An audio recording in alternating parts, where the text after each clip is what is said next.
So, tell me about yourself. Sir, my name is Shikha. Get out. Sorry? I said get out. तुम इस job के लायक नहीं हो।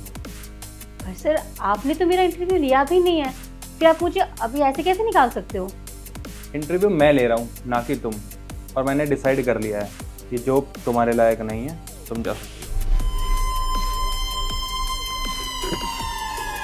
Okay.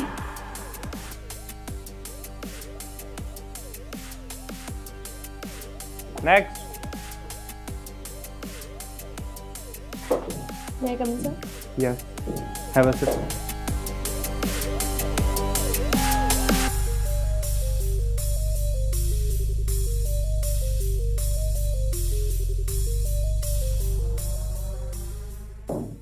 So, tell me about yourself. Sir मेरा नाम रिद्धि है और मैं बस गेट आउट।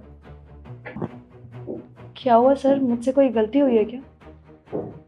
नहीं, तुमसे कोई गलती नहीं हुई है, पर तुम इस जॉब के लायक नहीं हो। सर आप एक चांस तो दीजिए मुझे अपने आप को प्रूव करने का। चलो ठीक है, जब तुम इतना बोल रही हो तो मैं तुम्हें एक चांस देता हूँ। तुम अपने आप को प्रूव करो। और हाँ, मुझे ये बताओ ये जॉब तुम्हें क्यों चाहिए? सर ये जॉब मेरे लिए बहुत इम्पोर्टेंट है।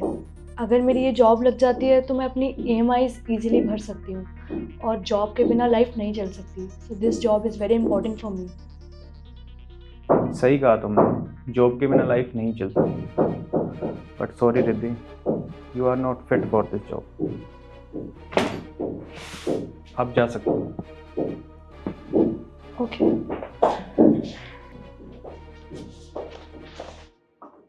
Next. Good morning sir. Good morning, have a seat.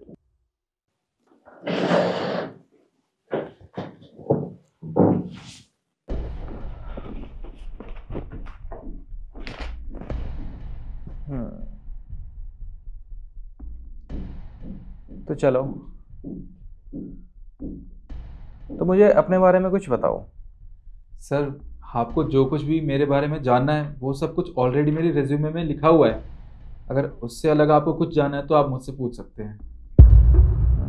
Interesting. वैसे तुम्हारे रिज्यूमे में तो ये भी लिखा है कि तुमने प्रीवियस कंपनी में 1 हफ्ते जॉब करी और फिर वहाँ से जॉब छोड़ दी। क्या मैं जान सकता हूँ तुमने ऐसा क्यों किया? जी सर, आप बिल्कुल जान सकते हैं। क्या है सर, मुझे उस कंपनी के काम करने का तरीका बिल्कुल भी पसंद नहीं था। अब सर आप ही बताइए, अगर किसी बिजनेस को ग्रो करना है तो उसे रिस्क तो लेना पड़ेगा ना। हर वो कंपनी कुछ अलग तो करना चाहती थी बट कोई रिस्क नहीं लेना चाहती थी। मैंने उनसे कहा भी था बट उन्होंने मेरी बात नहीं मानी। मुझे उनके काम करने का तरीका पसंद नहीं आया और ना ही उन्हें मेरा आइडिया, तो इसलिए मैंने उस कंपनी को लीव कर दिया सर। ओके, तो तुम मुझे ये बताओ तुम्हें ये जॉब क्यों चाहिए? क्या तुम्हें भी अपने बिल्स और EMIs की चिंता है? सर अगर मुझे अपने बिल्स और अपनी EMIs की चिंता होती तो सर मैं अपनी प्रीवियस जॉब क्यों छोड़ता। मुझे उनकी कोई चिंता नहीं है सर। और ये जॉब तो मैं इसलिए करना चाहता हूँ क्योंकि इससे मुझे खुशी मिलती है। ये मेरा पैशन है सर, और इससे मेरी नॉलेज भी इंक्रीज़ होती है। अच्छा लगा मुझे सुनकर। पर हाँ, हमारी कंपनी का एक रूल है, हमारे यहाँ पर सब फॉर्मल्स पहनते हैं, प्रॉपर फॉर्मल्स। बट तुम्हारा आउटफिट काफ़ी कैजुअल है। अगर तुम्हें ये जॉब चाहिए तो तुम्हें अपना आउटफिट चेंज करना होगा। क्या तुम करोगे? सर आप एक काम कीजिए, आप ये जॉब ना किसी और को ऑफर कर दीजिए। व्हाट? ये क्या कह रहे हो तुम? क्योंकि सर मेरा ये मानना है कि कपड़े ना इंसान का कॉन्फिडेंस शो करते हैं, और ये कपड़े मुझे बहुत अच्छे लगते हैं। माना कि आपकी कंपनी में सब फॉर्मल पहनते हैं बट इनसे मुझे कॉन्फिडेंस आता है खुद में। तो सर मेरा तो यही मानना है कि किसी भी काम को करने के लिए ना हुनर मायने रखता है, कपड़े नहीं। अगर आप मुझसे मेरा कॉन्फिडेंस ही छीन लेंगे तो सर मैं किसी भी काम में अपना 100% नहीं दे पाऊंगा। इसलिए सर आप ये जॉब किसी और को ऑफर कर सकते हैं। पता है, आज मैंने बहुत लोगों का इंटरव्यू लिया। लोग जॉब पाने के लिए कुछ भी करने को तैयार हैं। इनफैक्ट अपने आप को बदलने के लिए भी रेडी है। और एक तुम हो, अपना आउटफिट तक नहीं बदल रहे। अरे भाई किस मिट्टी के बने हो तुम? सैलरी डिस्कस कर लें? जी सर, थैंक यू। आज से तुम्हारी सैलरी है 40,000। ओके, जी sir, thank you. Congratulation. See you tomorrow.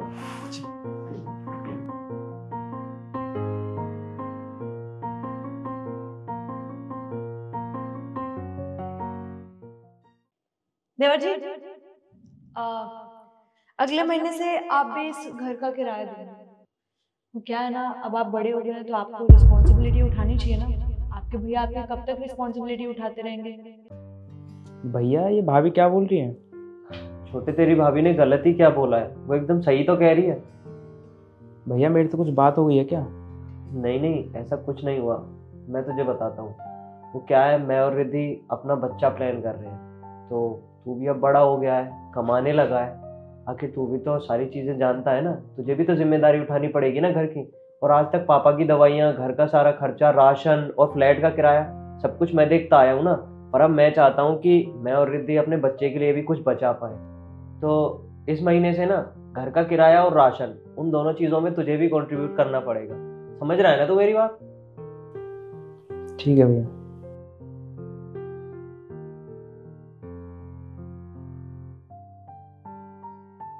Vikku, एक बात बता भाई, तू तो हमेशा कहता था कि तेरा भाई तुझसे बहुत प्यार करता है, तुझ पे अपनी जान छिड़कता है, तो अचानक से क्या हो गया? पता नहीं यार, मेरे को भी समझ नहीं आ रहा भैया भाभी मेरे साथ ऐसा क्यों कर रहे हैं। चल ठीक है, एक बात बता, तू तेरे भाई की सैलरी कितनी है? होगी कम से कम 1.5 लाख रुपए। 1.5 लाख रुपए? अरे यार, ये तो ठीक ठाक सैलरी है। पर तेरी तो 15,000 रुपये सैलरी है ना। तेरे भाई को तेरे साथ ऐसा नहीं करना चाहिए। अगर तू अपनी तनख्वाह का आधे से ज्यादा हिस्सा दे देगा अपने भाई को, तो तेरे पास बचेगा ही क्या? वैसे भी मुझे सब कुछ समझ आ गया। ये सब ना शायद तेरी भाभी के कहने पे हो रहा है। वो एक कहावत है ना, जब भाई छोटे होते हैं तो एक भाई दूसरे भाई के लिए किसी और से लड़ जाता है, और जब वही बड़े होते हैं तो भाई भाई से लड़ जाता है। भैया मेरे घर का रेंट कितना देना होगा? रेंट रेंट तो 35,000 रुपये है। पर तू एक काम करियो, तू 10,000 रुपये दे दियो, बाकी हम मैनेज कर लेंगे। है ना रिद्धि, सही कहा ना? हाँ और क्या, कुछ तो हेल्प करोगे तुम, बाकी हम लोग देख लेंगे। और राशन का? राशन रिद्धि, मेरे हिसाब से 7-8 हज़ार का राशन तो आ ही जाता है महीने में। पापा भी हैं। तो तू एक काम करियो, तू राशन में 3,000 रुपये मिला दियो, बाकी जो भी होगा हम अपने आप देख लेंगे। तो टेंशन मत ले, ठीक है? भैया मेरी कुल 15,000 रुपये सैलरी है, उसमें से मैं आपको 13 दे दूंगा तो 2 का मैं क्या करूंगा? मेरा तो कुछ भी नहीं हो पाएगा ना। देख छोटे, इस चीज में तो मैं कुछ नहीं कह सकता। ये तो तुझे अपने आप मैनेज करना पड़ेगा, तुझे देखना पड़ेगा। मैंने तुझे सारी चीजें बता दी, और हमारे साथ रहना है तो इतना तो करना पड़ेगा ना। हाँ देवर जी, ये तो आपकी प्रॉब्लम है ना। अब आप कहीं से भी लाके दो, पर आपको तो कंट्रीब्यूशन करना ही पड़ेगा। ठीक है। चलो मैं चलता हूँ। ठीक है।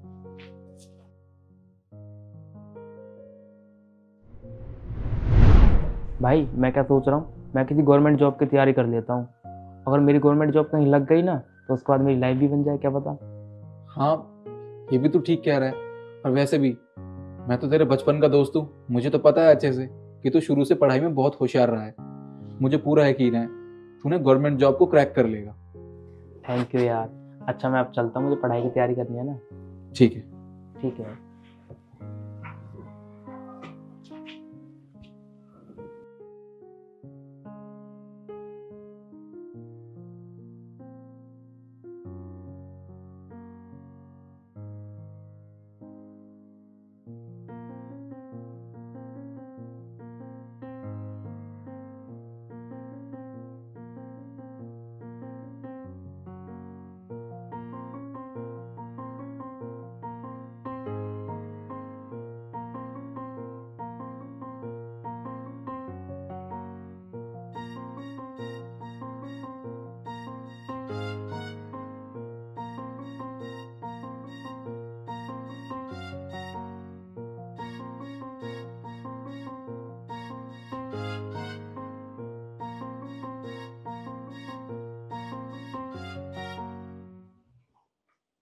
तो बेटा तू अपने भाई पर कुछ ज्यादा ही जोर नहीं डाला।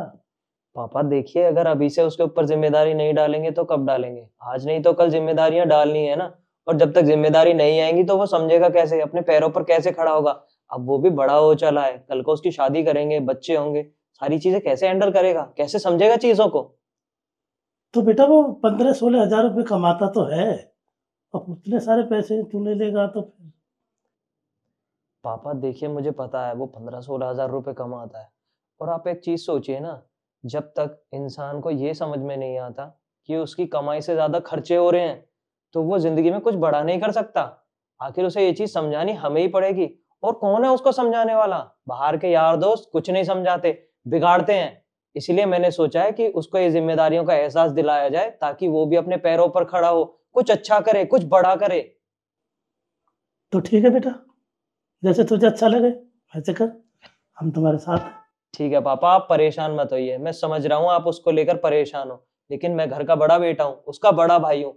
मैं उसके लिए बहुत अच्छा सोच रहा हूँ। मैं जो कर रहा हूँ ना, एकदम सही कर रहा हूँ। और आगे जाके जब वो ये सारी चीजें देखेगा ना, तो उसे भी पता चलेगा कि हमने उसके लिए सही किया। ठीक है बेटा, हम तुम्हारे साथ हैं, जैसा तुम्हें अच्छा लगे कर। ठीक है पापा।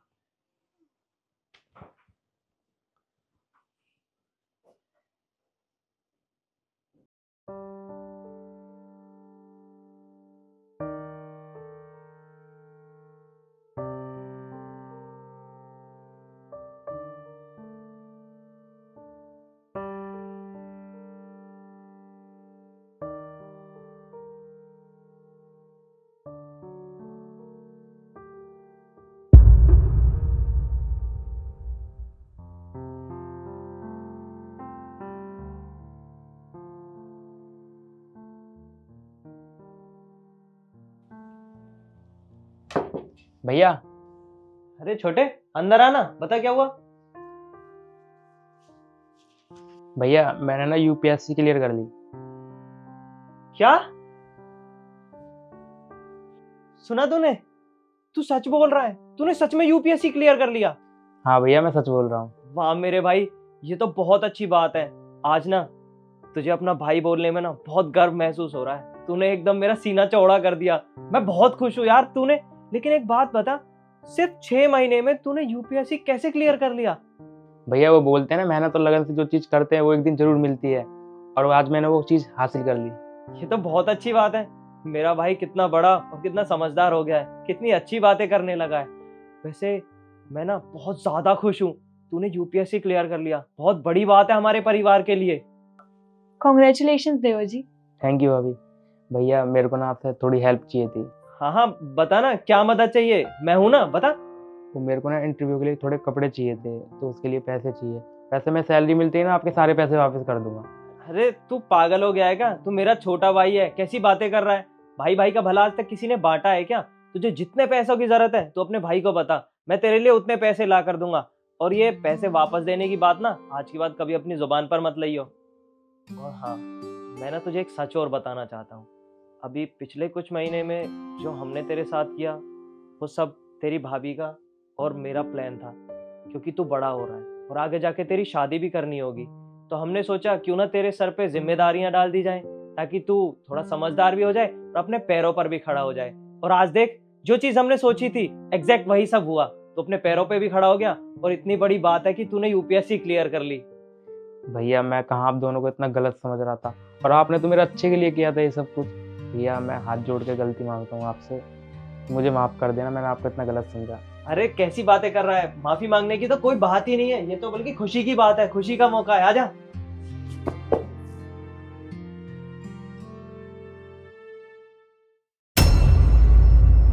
देखो रिद्धि, मैं आ गया।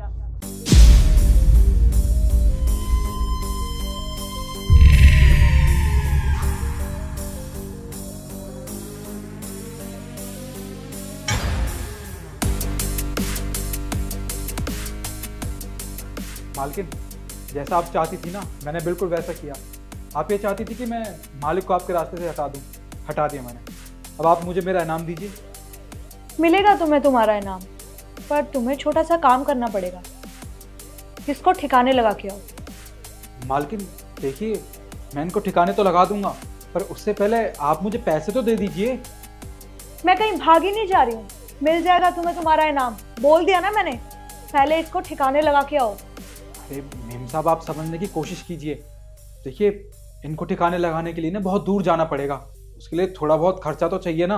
अब मेरी जेब में फूटी कौड़ी तक नहीं है, मैं कहाँ से इतना पैसा लगा के इनको ठिकाने लगा के आऊँगा। वैसे भी अभी नहीं तो बाद में, पैसे तो देने ही है ना आपको मुझे, तो अभी दे दीजिए ना।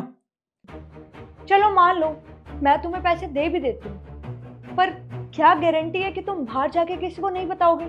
और मान लो अगर तुमने किसी को बता दिया तो फंस तो मैं जाऊंगी ना, तुम्हारा तो इसमें कुछ नहीं जाएगा। अरे मालकिन, कैसी बच्चों जैसी बातें कर रही हैं, इस काम में मैं भी तो शामिल हूँ ना। और वैसे भी अगर आप फंसेंगी तो फंसने का डर तो मुझे भी है, इसलिए मैं किसी को कुछ नहीं बताऊंगा। आप बस वो पैसे मुझे दे दीजिए। ये तो तुम बिल्कुल सही कह रहे हो, फंसोगे तो तुम भी। ये लो। अरे वाह, ये तो बहुत सारे पैसे हैं।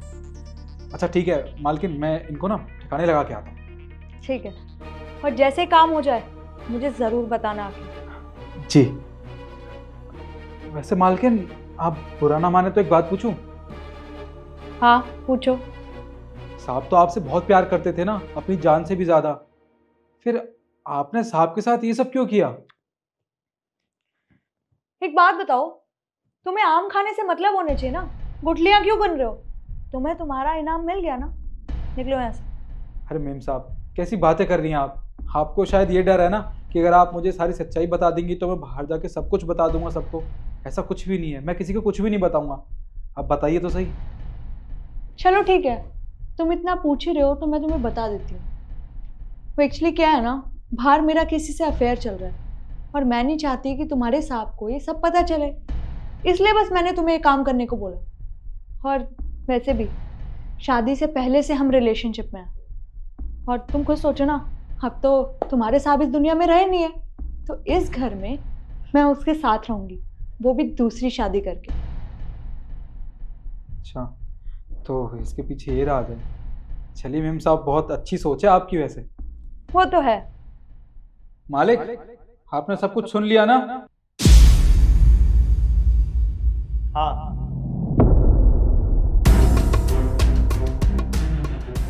मैंने सब कुछ अपने कानों से बहुत अच्छे से सुन लिया है। तुम जिंदा हो? मतलब ये तुम दोनों का प्लान था? हाँ, ये हम दोनों का प्लान था, क्योंकि मुरली ने मुझे सारा कुछ पहले ही सच बता दिया था। और मुरली रहा मेरा वफादार, ये मुझे कैसे मार सकता है? तो इसने मुझे पहले ही बता दिया था कि तुम क्या चाहती हो। और हाँ, तुम मुझे एक बात बताओ, तुमने जरा भी हमारे बारे में नहीं सोचा?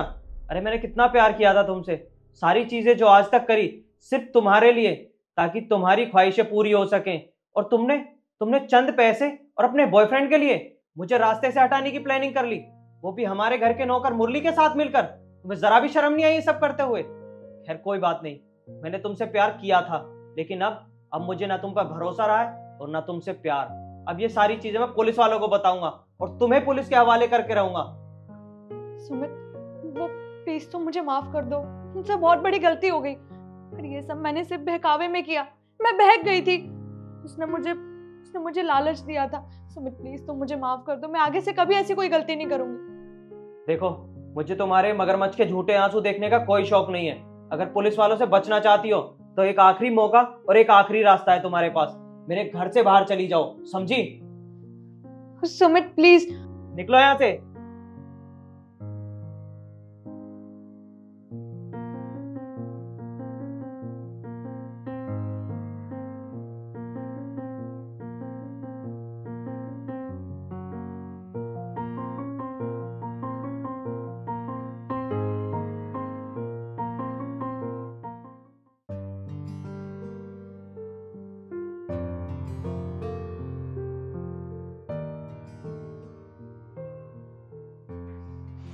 अरे कौन हो भाई, अंदर कैसे आ गई?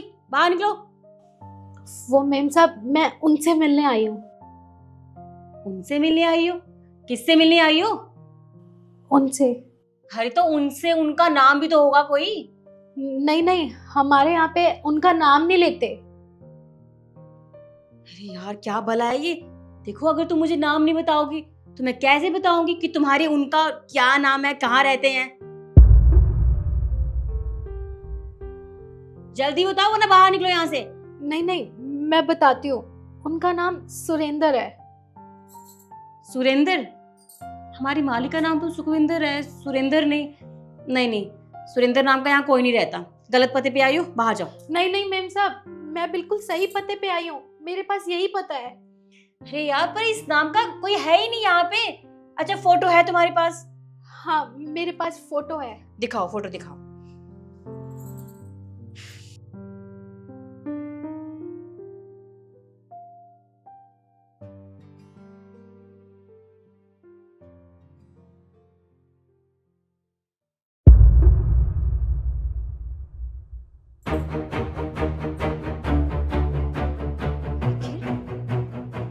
तुम्हारा दिमाग खराब है क्या? तुम मुझे मेरे ही पति की फोटो दिखा रही हो? पागल पागल हो गई हो क्या? नहीं मेम साहब, ये मेरे पति हैं। हमारी शादी को पूरा 1 साल हो गया है। मैं आपको शादी की फोटो दिखाती हूँ ना, आप दीजिए। ऐसा कैसे हो सकता है?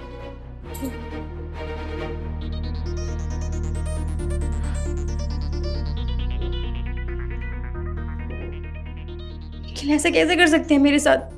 उन्होंने दूसरी शादी कर ली और मुझे पता भी नहीं चला। इतना बड़ा धोखा। माफ नहीं करूंगी मैं तुम्हें। तुम्हें मेरा एक काम करना होगा, करोगी? शिखा, शिखा यार एक कप कॉफी बना देना मेरे लिए, सर में दर्द हो रहा है यार।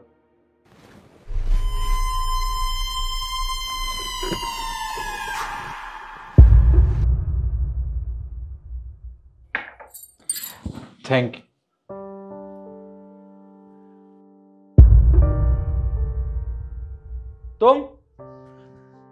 तुम यहां क्या कर रही हो? तुम्हें इस घर में आने किसने दिया? देखो अभी कभी इस घर से निकल जाओ तुम। चलो। क्या कर रहे हो? उसे बाहर क्यों निकाल रहे हो? अरे वो हमारे घर की नई नौकरानी है, अब से यहीं रहेगी। यार तुम्हारा दिमाग तो खराब नहीं हो गया? तुम ऐसे कैसे बिना जान पहचान के किसी को भी इस घर में नौकरानी रख सकती हो? अरे कौन है, कहाँ रहती है, क्या करती है, कुछ पता भी है तुम्हें? देखो ये ना मुझे बिल्कुल ठीक नहीं लगती है। तुम एक काम करो, इसे ना अभी के भी घर से निकाल दो। मैं तुम्हारे लिए ना एक अच्छी सी नौकरानी ला के दूंगा इस घर में, पर इसे यहाँ से निकाल दो। मैं जानती हूँ उसे बहुत अच्छे से, कहाँ से आई है ये भी जानती हूँ। और तुम्हें पता है ये खाना बहुत अच्छा बनाती है। अरे और तो और इसका पति भी यही काम करता है, सुरेंद्र नाम है इसके पति का। अब तुम खुद सोचो, पति पत्नी दोनों साथ में काम करेंगे तो कितना अच्छा है। और हाँ, ये सैलरी भी कम ही लेते हैं तो हमारा ही फायदा है ना। रखने में दिक्कत ही क्या है? तुम्हें इतना गुस्सा क्यों आ रहा है?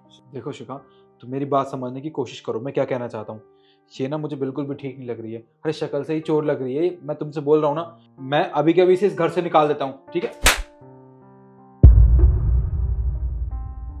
मैं तुम्हें इतनी देर से समझा रही हूँ, तुम्हारी समझ में नहीं आ रहा है? क्या सोच रहे हो कि मुझे कुछ नहीं पता है? क्या लगती है तुम्हारी ये? जानती हूँ मैं, तुम्हारी बीवी है ये। तुमने गांव जाके शादी कर ली निखिल, और मुझे कुछ पता ही नहीं है। मैं इतनी बेवकूफ रही कि मुझे तुम दोनों के रिश्ते के बारे में तो भनक तक नहीं लगी। फिर इतना बड़ा धोखा, मेरी पीठ पीछे तुम ये सब करते रहे और मुझे कुछ बताया भी नहीं। शिखा देखो, तुम जैसा समझ रही हो वैसा कुछ भी नहीं है। हाँ मैंने माना कि इसकी और मेरी शादी हो चुकी है, वो भी गांव में, पर मैं इससे प्यार नहीं करता। प्यार मैं तुमसे करता हूँ। अरे जब पिछले साल मैं गांव गया था तो पापा ने मेरी शादी ज़बरदस्ती से करवा दी। अब मेरी हिम्मत नहीं हुई कि मैं उन्हें तुम्हारे बारे में बता सकूं। तब तो हम दोनों की शादी भी नहीं हुई थी ना। बस मैं क्या करता, मैं इससे तो प्यार करता नहीं हूँ। तो जब मैं वापस शहर आया तो मैंने तुमसे शादी कर ली और इसके बारे में तुम्हें कुछ भी नहीं बताया। प्लीज शिखा मुझे माफ कर दो। तो आपने हमारे साथ ऐसा क्यों किया? आप गांव से मुझे ये बोल के आए थे कि मैं शहर जा रहा हूँ, वहां पे अपना काम जमा लूंगा, फिर लौट कर जल्दी आऊंगा। लेकिन ना तो आप आए और ना ही आपने मुझे कोई चिट्ठी भेजी।